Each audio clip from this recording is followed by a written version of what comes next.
This, of course, is a chilling gospel. Jesus sounds like he is very tired or he's in a bad mood. We hardly ever heard him speak like this. But how more chilling it would be if we had to hear those words coming to us. I don't know you. I don't know you. We who have been coming here and we who are doing our best.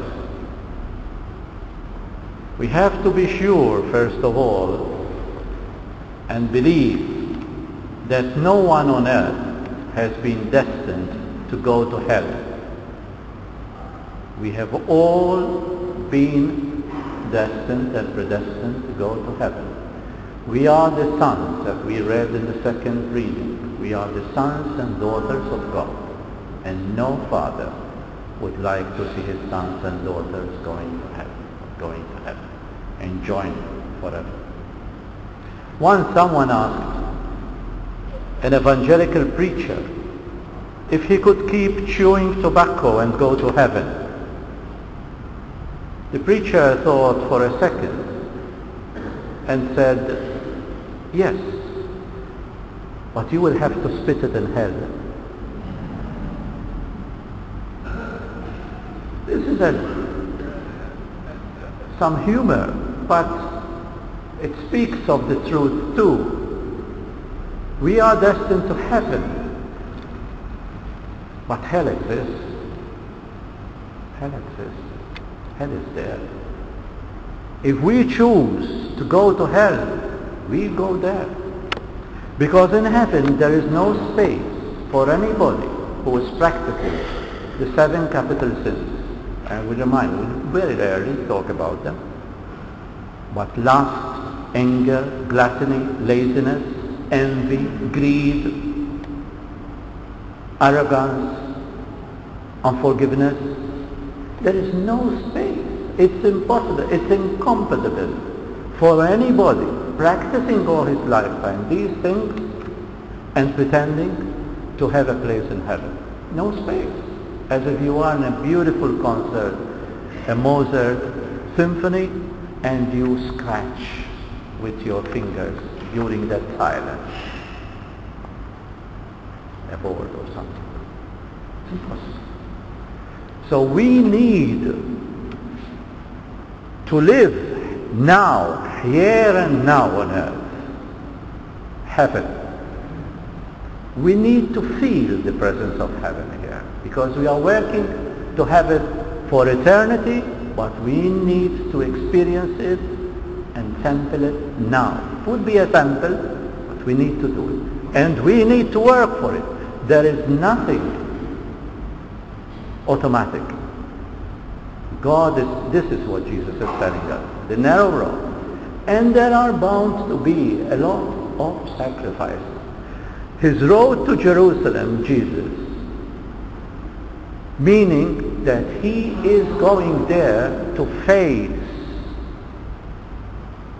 unfaithfulness, to face the passion, to face crucifixion, but also resurrection. This is important. Of course, with modern life, it's very difficult to go into this narrow road of living according to the way that Christ is giving us. Because modern morality today is infinitely malleable, to say the least. We are living in a time when the only rule that we hear, thou shalt not be obliged to do anything which causes thee pain or inconvenience. And so we are living in this kind of culture.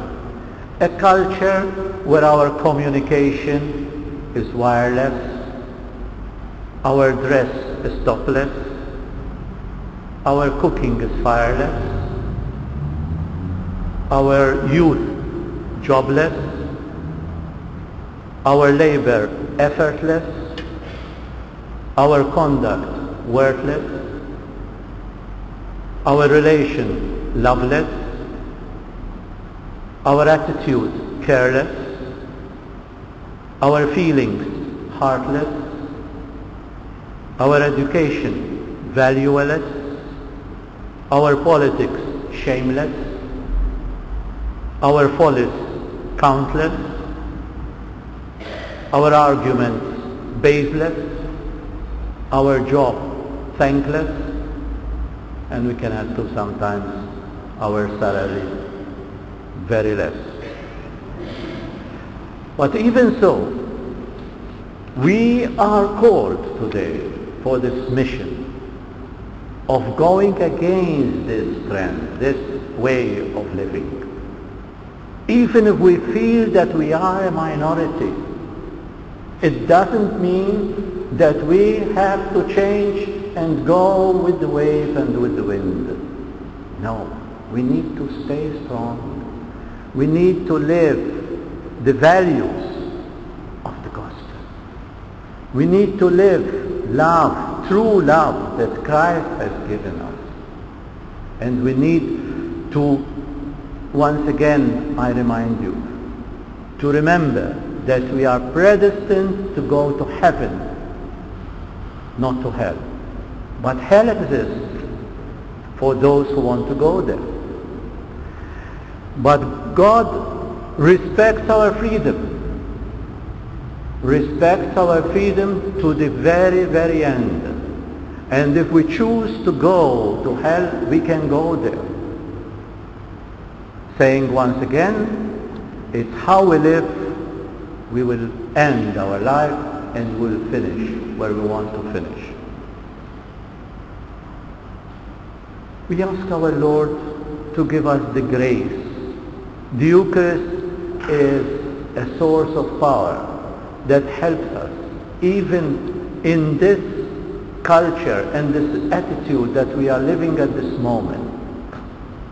Although it's hard to live today a Christian way of life, yes, we have to admit it, all of us, but it is not impossible.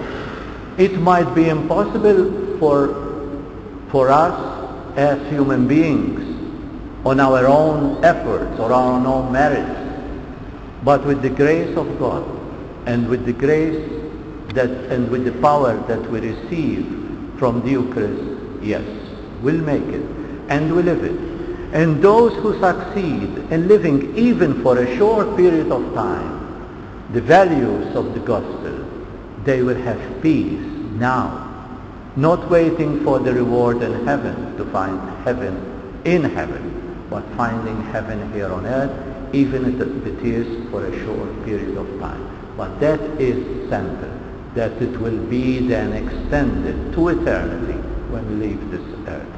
So we are not to be discouraged. Although we find difficulty, we have to choose the narrow road, we have to choose difficulties, we have to choose sometimes even ridicule and going against the trend of the time, but we have to do it because this is the only way that Jesus has showed us, and this is the only way that takes us to heaven. And I am sure at the end of our life, when we are trying, we spoke of St. Augustine. St. Augustine spent his whole lifetime until his deathbed looking and searching for truth, for light, and for God. And he was never satisfied with himself. He was never pleased with himself. He was always saying, no, I need more.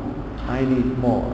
Late have I loved you. Late have I loved you. And yet he kept working. He kept striving. We might fall on the wayside sometimes, but let's get up. Let's go back again on our trail, on the road of Christ. And let's keep searching for truth. Keep searching for love until we find it. And when we find it, we will truly have peace in our heart.